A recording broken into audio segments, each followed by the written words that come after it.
Thank you, everyone, and welcome to tonight's Ordinary Council meeting, the last for this councillor's term. Firstly, Council acknowledges the traditional owners of these lands, waters and skies, the Wadawurrung people. We acknowledge and respect their continuing connections to their lands, water, skies, culture, and the contribution they make to the life and spirit of our community. We pay respect to their past and present elders and extend this respect to all Aboriginal and Torres Strait Islander peoples. Item 2, President apologies. We have all councillors present. Mr. CEO, is there any apologies from officers? No apologies. No apologies. Thank you. Conflict of interest, councillors, any conflicts of interest? No. No. Thank you. Officers? No, thank you. Item 4, leave of absence of council. We have no councillors on leave of absence. Item 5, public questions. 5.1 public question status update. There are no public questions outstanding. Item 5.2, public questions. The chair will accept public questions which comply with the council's public questions time guidelines. Tonight we have one public question, which is from the PLCA, which I will read out. Given the continuing damage caused by a bike track at Ripview, recent MACA and CHMP approvals for council remedial works to take place, and a recent flora and fauna survey which identified rare plant species within the woodland reserve. What plans does council have to stop the damage and rehabilitate this site, and what are the timelines? What we'll do, David, we'll take that on notice. It does require substantial detail, and we'll reply in writing to you, and that'll obviously appear in the next council agenda as well. Thank you. We only had the one public question. Councillors, item 6, confirmation of minutes of the previous meetings. There's quite a few to go through. So item 6.1 is the Audit and Risk Committee meeting on 2nd of September 2024. The recommendation that the agenda and unconfirmed minutes of the Audit and Risk Committee meeting on September 24 as distributed be noted. Can I get someone to move that? Councillor Grigao and myself were there. I'm happy to move it. Councillor Grigao, you second that? Yep. Thank you very much. All those in favour? Yes. Thank you. 6.2, Ordinary Council meeting on the 11th September 2024. The recommendation that the matters of the Ordinary Council meeting of 11th September 2024 as distributed be confirmed as an accurate record. Can I get someone to move that, please?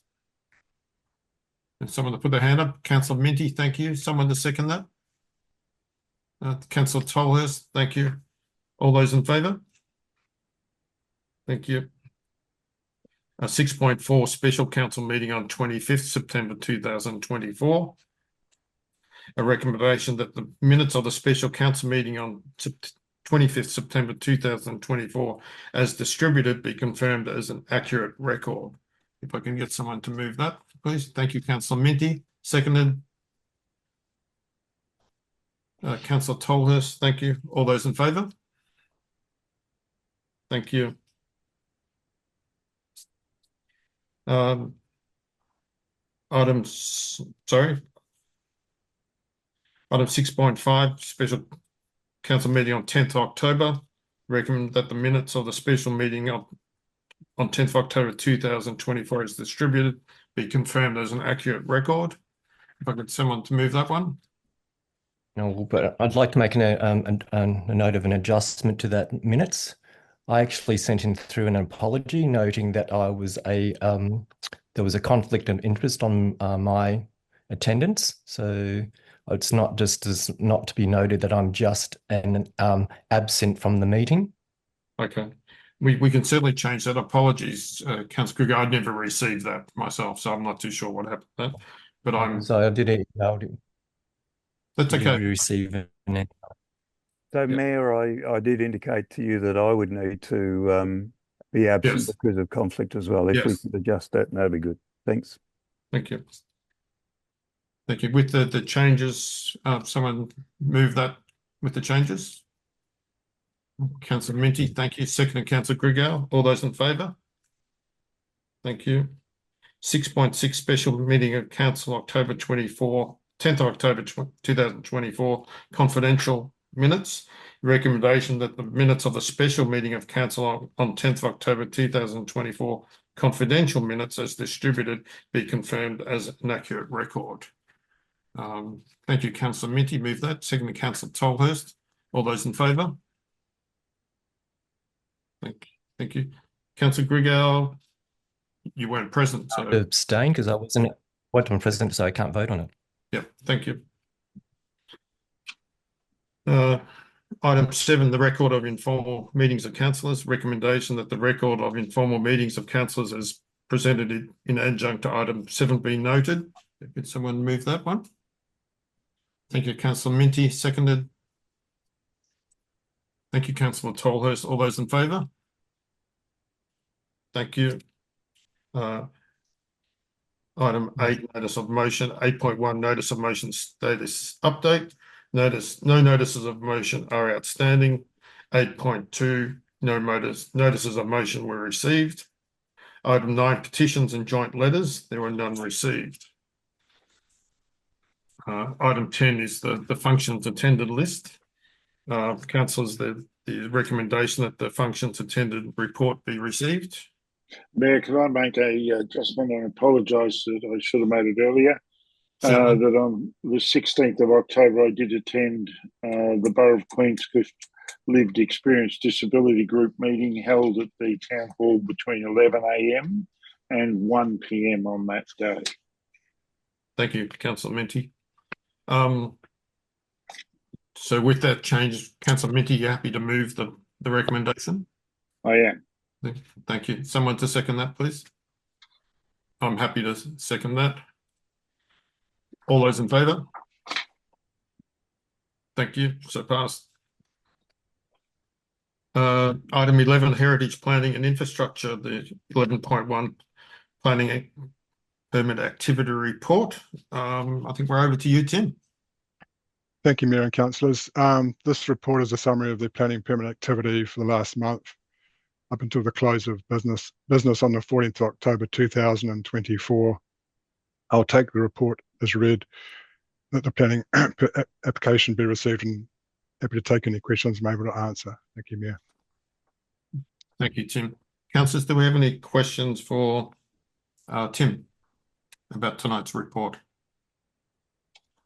Councillor Grau, thank you. Yeah. So yeah, thanks for the report, Tim. Look, the C40 Queen drop-in last week on Fisherman's Flat Heritage Overlay improvements that were recommended by the planning panel. Could you give us some idea of numbers attending and any issues raised, and maybe what's next? There are approximately 4 to 5 residents that attended that that landowners meeting, Councillor Grout. So what we went through on the night was it sort of explained, I gave I guess a journey where we've been in the last couple of years under this planning scheme amendment, and certainly explained the next steps, and explained to them that the new council will receive a briefing on this planned for the 20th of November, and then the proposed amendment will come to the new council on I think it's the 27th of November when that council meets. So that's sort of where we're at, as per this council's when you last had a carriage at the special council meeting. Mm-hmm. Thank you, Tim. Yeah. Can I ask do you have another question, Michael? Yeah, please. And I flagged this before, Tim. It's about the subdivisions. We had a brief discussion in the councillor group this afternoon. And this is really because of the revised number of dwellings that we see that state government is sort of expecting, if you like, or requiring each municipality to have. I'm not sure what the timeframes are, but I know our target came down from about 800 to I think it's about 120. You can clarify that. But I can see in this report that there are, which might span, I don't know, 3 months worth of applications. I can see there are 10 new subdivisions just in this report. So it just raised the issue for me. I wonder how many subdivisions we've had in like this year, last year, and the year before. I'm talking about calendar years, but if you prefer to do it by financial year, that's fine. But if we can get some handle on how many subdivisions we are normally putting through, it would give us a reasonable picture about how many new dwellings we might reasonably expect, or how long it might take to reach 120 new dwellings in the borough. Yeah. I will just confirm, perhaps the CEO, that revised target has been down to 120, or waiting confirmation on that, Mr. CEO? Waiting confirmation. So we've had the discussion. I haven't received the formal number yet. Thank you. Tim, are you able to answer that question, or is it something you need to sort of take on notice and report back? I would need to take that on notice and report back to give accurate figures on that. Yeah. But it was, as Councillor Grout said, we were talking about it today in councillor meeting time, and the amount of subdivisions at the moment, the target is quite achievable, which is, I guess, is a good thing, because we do need some more buildings and houses in the region. Mr. CEO, your question? Just in terms of the question of time, it's 2051 is the target date. So 2051. Okay, thank you. 2051. Yeah.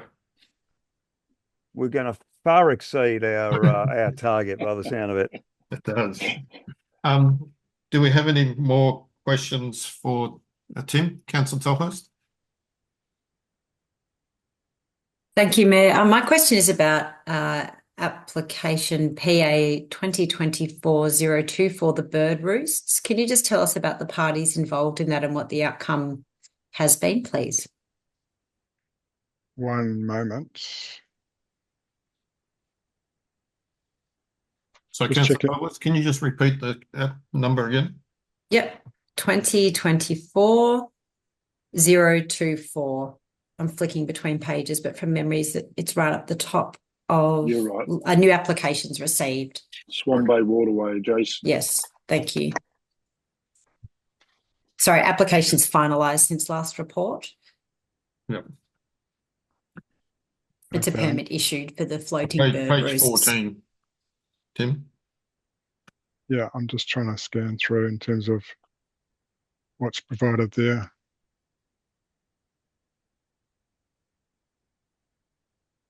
What's it saying for the physical address? That's easy for me to find. Oh, the Swan Bay Waterway adjacent to Swans. Correct. Yeah. Yeah.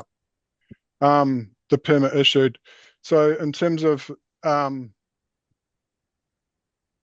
probably can't provide too much more information that is in there, but I know that there was a referral there. I stand to be corrected a bit in terms of, I'm pretty sure that DECA were involved with that. But I would have to, in terms of your specific questions you asked, I would have to get back more accurate information. I want to give that without having all the information in front of me, Councillor Tolhurst. That's right, Tim. Thank you. If I could specifically ask for taking on notice then some questions or seek some further information around the number of them and their permanency, or what period of time they're likely to be there. Sounds like a really interesting project, and I'd simply love to know more once available. Thank you. No problems. Thank you. Thank you, Tim. Any further questions for Tim? If not, thank you. The recommendation that the planning permit activity report be received. I'm happy to move that. If I get someone to second the recommendation. Thank you, Councillor Grigau. All those in favour? Thank you. So moved. Item 12, Governance and Finance. 12.1, the annual report 2003-24. I think it may be tag team. I'm not too sure if McKenna or Gehan will be speaking to this, Mr. CEO. I think tag team might be an appropriate term. Yeah, I'm not sure who's starting. It's going to be me to start with, but I Okay. really welcome Thanks, McKenna. Gihan to pipe in if I miss anything or he'd like to clarify. Thanks so much. Good evening, Mayor, Councillors and CEO. I'm proud to present to you tonight the Borough of Queenscliff 2023-2024 annual report. I'll take the report as having been read. However, I'd like to make a comment about an edit that has been made since this document became available with the council papers. It came to our attention that we had misreported a line item on page 39 concerning decisions referred to VCAT. The result for 2023-24 year should be corrected as 50% instead of the 100% that we had cited. We have since amended this error, and the revised version is the document that will go to print and be loaded onto our website once the annual report is endorsed. Okay, moving on. The Local Government Act 2020 requires Council to prepare an annual report and provide a description of its required contents. In accordance with the Act, Council officers have prepared an annual report for the 2023-24 financial year. The report provides an account of Council's operations over the 2023-24 financial year, as well as the achievements, challenges and directions for the year ahead. I would like to take this opportunity to say thank you to Martlet Graphic Design for their help in pulling the publication together, and to Alan Barber for his fabulous photography. In addition, we are grateful to the community members who are open to being photographed, giving us the opportunity to showcase the many volunteer community members across the borough. We only wish we could have included more groups in the document. And of course, a big thank you to all the officers who helped out along the way. Presenting and pulling together a document like this really is a team effort, and I'm grateful for all the help and cooperation that we get. I'd also like to take this opportunity to formally sing the praises of my communications colleague, Sarah Hawkins, who worked tirelessly for months to keep this production of the annual report on track. Thank you, Sarah. I love your work. The recommendation you'll find is on page 18, which is that Council endorses the Borough of Queenscliff annual report for 2023-2024. I'm happy to take any questions. Thank you. Thank you, McKenna. I might just want to check if Gihan, did you want to make any comments from a financial side? Thank you, Mr. Mayor. Again, I think McKenna summarized everything. So the financial statement and the performance statement that we have included is the same versions that we presented in our special council meeting in September. And at that time, we did not have the final audit report from the Auditor General's office, but now we have received, we have included. So as we can see, we have unqualified audit opinions on both performance statements as well as on the annual financial statements. And in addition to that, the section that was not available in the information that we presented at that special council meeting is this financial summary section that we have included in the annual report. So when we prepare the annual report, we use the framework given by the department. And this section is not a mandatory requirement, but still, I think in every annual report we include, our intention is to explain our financial performance in using a simple language in a way to make it easy for community to understand. Because we understand sometimes the general purpose financial statement can be a bit misleading, may not be easy to understand. So just to manage that challenge, we are trying to use this section effectively. So I would encourage the community to go through that sections and see a good summary of the way the council has performed, not only in the last financial year, even over the last couple of years. Thank you. Thank you, Gihan. Councillors, do we have any questions for either McKenna or Gihan? No. I just thank you, and again, just thank you to McKenna and to Sarah, and obviously the finance team. Sorry, Councillor Grout, I'll just finish, and then I'll come back to you if that's all right. Sure. Yeah, I just want to thank you, and I understand this year being we are in caretaker, that it was a pared back version of what we normally do. I actually think the pared back version is quite good. I like the pared back version, and I hope that when reviewing next year, the council may look at it and decide the pared back version may be more than adequate to provide what we need to do under legislation, but also that may actually save some staff time and resources, but also potentially some savings of dollars as well.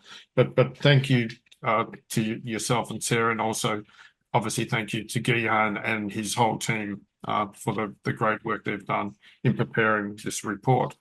Councillor Grout, you had your hand up. Yes, I wanted to make a few comments about the report. I'm sort of not that comfortable with endorsement, and I want to give reasons why. But I want to just echo what you just said, Mayor. I think I really like the slimmer report. This is about 140 pages or so, and I think that's a big improvement on the 180 or so last year and the 190 or so the year before that. And I did pick up on, I had a good read of it this afternoon, and did pick up on what I think you were getting at, Gihan, when you talk about the presentation of the finances, particularly in the summary on pages 6 to 10. I think that's excellent. I would just suggest for next time that we also show that. I think it's important to show the trend of operating expenses against income, which is something that I've talked about over the last year and a half. I think it's important to recognise that trend when we have a summary of a financial report, as well as the other items that you do pick up by your charts and commentary.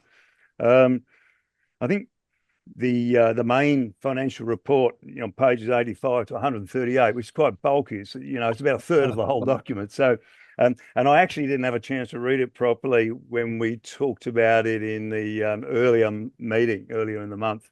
But I've had a look through it since, and yeah, I can see why Vargo have signed off on it. I think it's a comprehensive and very well put together financial report.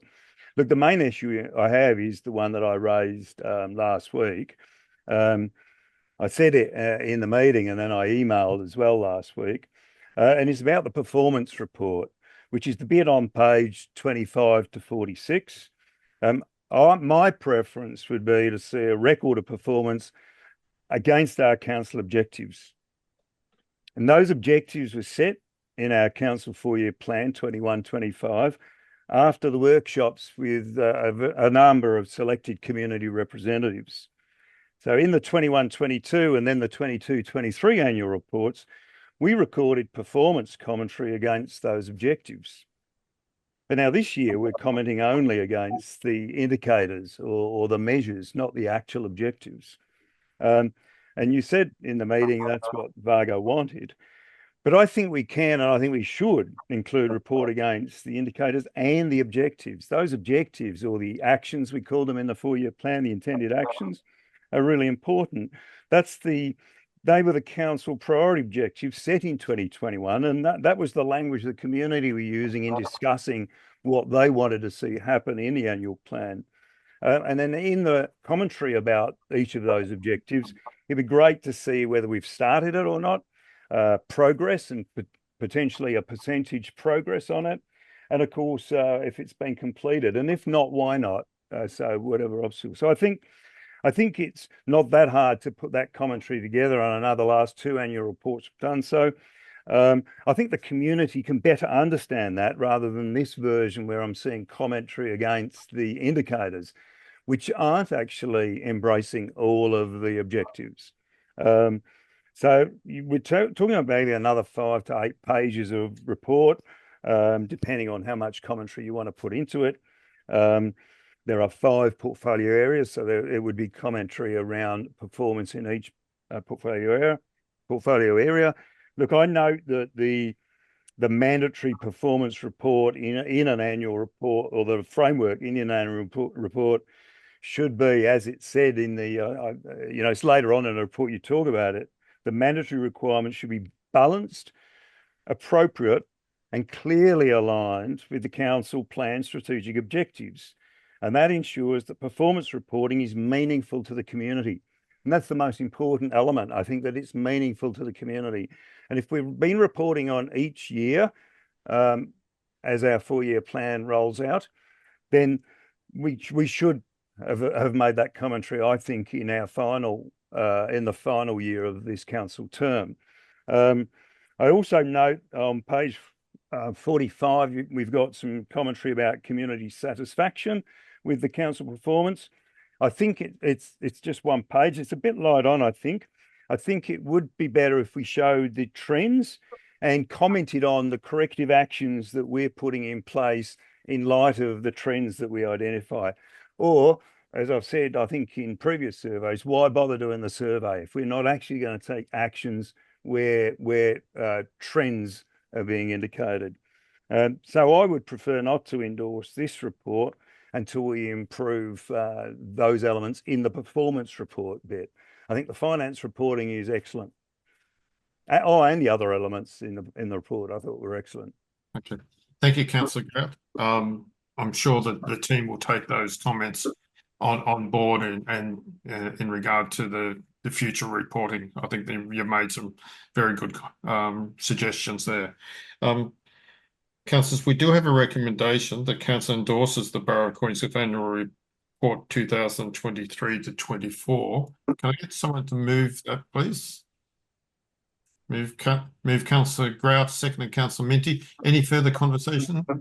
No, I didn't move that, Ross. No, Councillor Grigor. Grigor.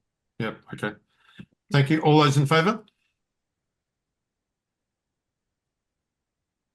So Councillor against? Okay, thank you very much.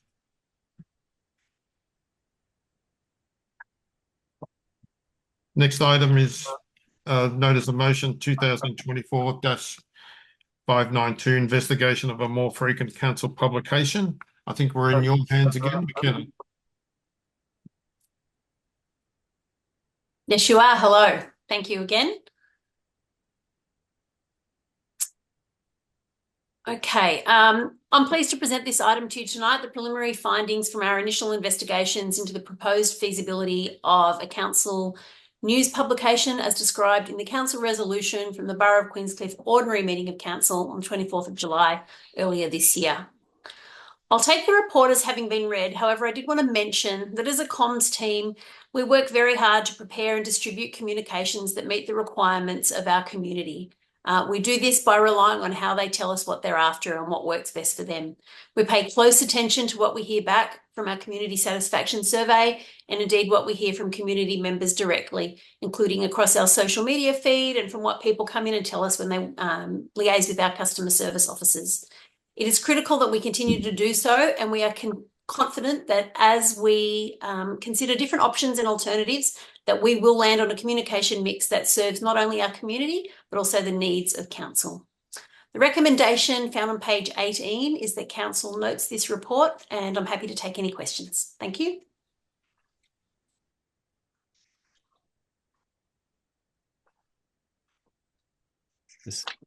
Luke?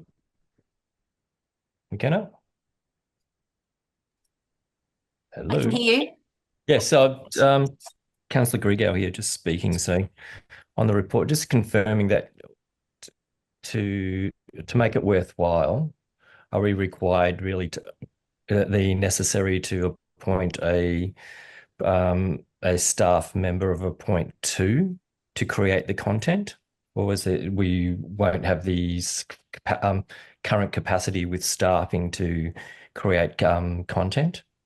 It's a great question. Thank you. Yes, that is mentioned in the report. The premise behind this report is very much exploratory. So it's about us having a look at if we were to expand what we're currently doing, how we could best make that happen. What we used to inform that was speaking to other councils and learning what resources they use to get something either more regular out or of a larger content base out. And we did come to the conclusion that we're probably very tight on resources to be able to do that. It would be one of those situations that we would have to take on board and see how we go. But I just thought in the breadth of doing some exploratory research, it would be remiss not to mention that and make that a consideration of what we might do if we want to expand what our current offering is. Thank you.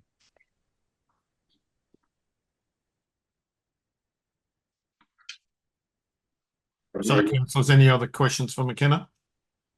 No, but I'm happy to move the motion. Happy Councillor to move the Edwards. motion.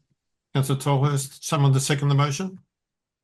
Thank you, Councillor Minty. Any further discussion? Yes, I'd like to speak to the motion, Thank you, Mayor. Councillor Tolhurst. Thank you. And I wish to thank the officers involved in responding to this motion for their preliminary report, noting it did have to be delivered in the tricky period that is caretaker, with limited capacity for us to respond to it in a meaningful way. But to Councillor Grout's earlier point about how we use the customer satisfaction survey responses to respond and to improve the work of council and our engagement with community, this is precisely why this motion was brought. It was after receiving some less than satisfactory communication results in that 2024 survey. So I guess again proves why the data is a really valuable source of information and how it can inform change. It's only the beginning of that, but the report to me reveals both challenges, massive challenges, and big opportunities of effective council to community conversation. And in the capacity we have left as councillors in the dying days, I would certainly urge a new council and the new group to consider this as part of devising their council plan and really explore or use the report as the basis to a jumping off point of how communication can be done in different ways, or how things can be trialled to improve organisational communication and exchanges with the community. The report also shows to me that there's definitely more opportunity in increasing the frequency of communication, but understanding how that is best done, again, requires a little more time and investigation. Print was suggested in the motion to acknowledge the external factors and the particular or specific environment we operate in, which was the loss, including or factoring the loss of hyperlocal news sources like the RIP and the Queenscliff Herald. But I think the report shows that there are different ways to increase communication in meaningful ways. I think there's opportunity for consolidation of information, for using existing resources differently, and for understanding how to provide timely news, which the Borough Bites has always proven a challenge too. But I do thank you, and I happily move to note the report that's been presented, and think it's just the beginning of what comes next when a new councillor group is elected, but also forms part of your ongoing efforts, McKenna and Sarah, to improve that communication and strengthen how we have a conversation with our community. Thank you. Thank you, Councillor Tolhurst. We do have a Councillor Minty, you'd like to speak to the motion? I would, thank you, Mayor. I'd like to add my thanks to the comms team for pulling it together in such a short period of time, and echo Councillor Tolhurst's thinking and identifying that not only was a need identified through the studies that we do annually, but the how, because we can see over a period of time that things are shifting, and so therefore we would shift with that and provide a meaningful communication to our community about what council is doing, because I believe that a lot of misinformation it fills the void of real information and the facts about what we as a council, or any new council, is doing for its residents. And so if they're armed with the facts, people feel a lot more comfortable about what the institution of local government is doing for them. So I would basically say well done, and I think this is something which I would heartily endorse. And also, if we were in a position to say that the customer survey, if we're asked whether we think it should continue, I would be one that says yes, I believe it is, because if we continue to use the surveys to inform our decision making, then we can't go too far wrong, because of the sheer numbers that are asked in our small community about things like this. Then we get a very accurate position, rather than talking into an echo chamber on some issues that has happened in the past. Thank you, Mayor. Thank you, Councillor Minty. The recommendation's been moved and seconded that the council notes this report. All those in favour? So passed. Thank you very much. And thank you once again, McKenna, for your hard work in bringing that to council. Item 13, signing and sealing of documents. There are no reports to consider. Item 14, questions without notice. 14.1, questions without notice status update. There are no questions without notice are outstanding. Questions without notice. Councillors, do we have any questions without notice? Yep. No? If I can, Mr. C, I've just got one question. That was obviously the community is well aware of the recent storms and storm surges that we've had. And obviously we all want to see, the staircases and walking tracks repaired. I guess the one which of major concern has been raised with us is the Point Lonsdale back beach for wondering, sorry, just wondering what efforts have been made and how we're progressing with getting that repaired ready for the busy summer season. Yeah, thank you, Mayor, and through you and Stuart might chip in if I missed something, but in summary, we had an assessment done of that particular structure within the first couple of days, and then a proposal was put to us with a quote about what we might do to repair that. We've had subsequent discussions with the Surf Life Saving Club itself, but also with the elder team at DECA about our intent to repair and have that structure up and running by summer this year. We won't meet the timelines of this Surf Life Saving Club in terms of the projected date in which they would start their patrols, but we're working very hard to have something underway by the end of this week and ready for. Okay. Thank you very much, Mr. CEO. I think that was the only question. Oh, sorry, Councillor Tolhurst, you have a question? Thank you, Councillor Ebbels. It's really by way of extension. If the group and the public could receive an update on any action to remediate damage at the dog beach, please. Yeah, so Stuart and his team have met with DECA on a couple of occasions now, but certainly around the dog beach. There's working through what the best approach should be, and I guess what we've advised DECA is we think that the ramp itself to the beach is the most important piece of infrastructure down there, because that presents the risk to humans in terms of getting on and off that ramp and onto the beach. So we're working through that. Stuart and the team are looking at some different solutions to that. They end up being short-term solutions because we think there's going to have to be some significant rethinking around how we deal with dog beach. And that's the other part of the conversation we're having about how to best use the funding that's already available to us to extend that fence, and whether or not we need to go back in and have a look at the report that was completed 2 years ago now about the options for protecting that beach, and in particular that sand face. So not a simple answer. I'm sorry, Councillor Tolhurst, but certainly our priority is to try and get that ramp to a point where it's safe for people to get on and off the beach. Stuart, I'm not sure if you want to add anything there. No, that summarises it quite well. Only to add that our efforts are focused on the Point Lonsdale back beach now,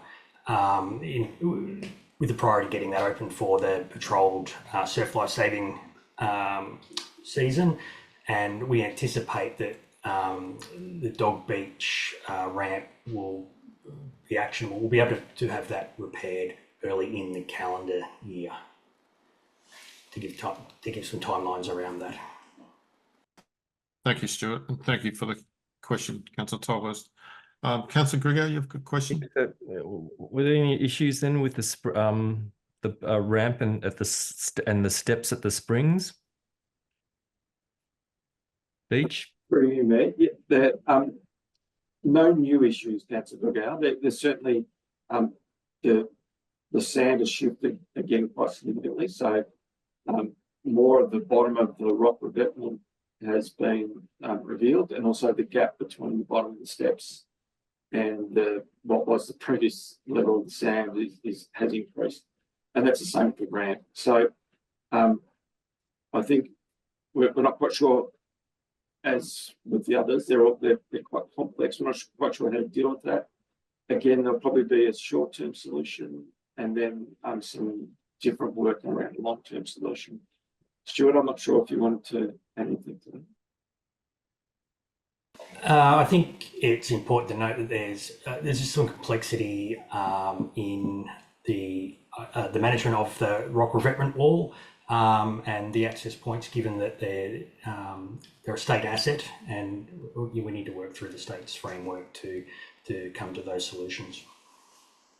Have we put a priority list on those 3 areas and which one we will do first, or will it just be whichever item will be easiest and then there'll be a fix then? Or So the priority is the surf life saving beach, because of the commitment we have to having patrols on that beach, and as all councillors are aware, the commitment across the state to try and reduce the number of groundings. So there's a sort of imperative to that one. As Stuart said, we're then looking at the ramp at the Dog Beach as our next priority, and then springs will be probably third, given the complexity as Stuart's indicated, between the management and working more closely with the solution if they're satisfied. Thank you, Mr. CEO. Thank you, councillors, for those questions. Next item 15, list of the council meetings. Planning review meeting, if required, will be Wednesday the 20th of November with the new council, and the next ordinary meeting of council, which obviously would be with the new council, is for Wednesday the 27th of November. Just before closing the meeting, I just did want to take a couple of minutes to say some quick thank yous, and certainly although not here, I did want to thank Jackie Fletcher, who is the EA to the councillors, who's tried to keep us on track and keep us up to date with everything, and organising our diaries and making sure we turn up where we're supposed to turn up. So, Mr. CEO, if you could certainly pass on those thanks to Jackie, and obviously to yourself and your team and the entire team of the Borough of Queens. We see the faces here, but we know there's a lot of people behind the scenes who keep the borough ticking over. So if you could please pass on our councillors' thanks to all those hard-working people. Obviously to my fellow councillors, firstly to Councillor Grout, we know Councillor Grout isn't re-standing for council again, so certainly thank you, Michael, for your hard work over the past 4 years, and in particular, I think your efforts in getting the Fisherman's Flat Planning Scheme amendment to where it is. It's at the 11th, or might even be 11th hour and 59 minutes from being completed, but it's something, when you retire from council, I think it's something you should be really proud of, and thank you very much for your hard work over the past 4 years. To councillors Grigau, Tolhurst and Minty, thank you to the 3 of you for the support you've also given me, but also the support and the work you do on behalf of our community. Sometimes it's very difficult, and sometimes it goes unnoticed, and we all know sometimes you only hear about the things that need to be fixed, not the things that just happen automatically. So thank you, and well done to the 3 of you, and obviously you're re-standing for council, so I wish you the best of luck with the new elections, which are coming up very soon. So thank you very much. Councillor Minty. Mayor, I know it's not in your, not the way you do things, but I'd like to say thank you to you for your obviously guidance throughout this last 18 months that I've been on council, and I'd like to thank you, plus Councillor Tolhurst as previous mayor, for her action and activity and providing us with rock. That's a wonderful, wonderful thing for the borough. We like more citizens, you know, one for the borough, one for yourself, sort of thing. But jokes aside, thank you very much indeed to everybody, as you've said, for their help and assistance. It's not an easy role. We know how much time it takes, and the new councillors who join the council will find that out very soon, I'm sure. But thank you very much indeed for your help. Thank you very much, Councillor Minty. With that, I will close this meeting and close this chapter on us. And again, best of luck to everyone with the new elections. And thank you for those people watching online also, and our community who always keeps us on task and accountable. So thank you very much and good night. Thank you, everyone.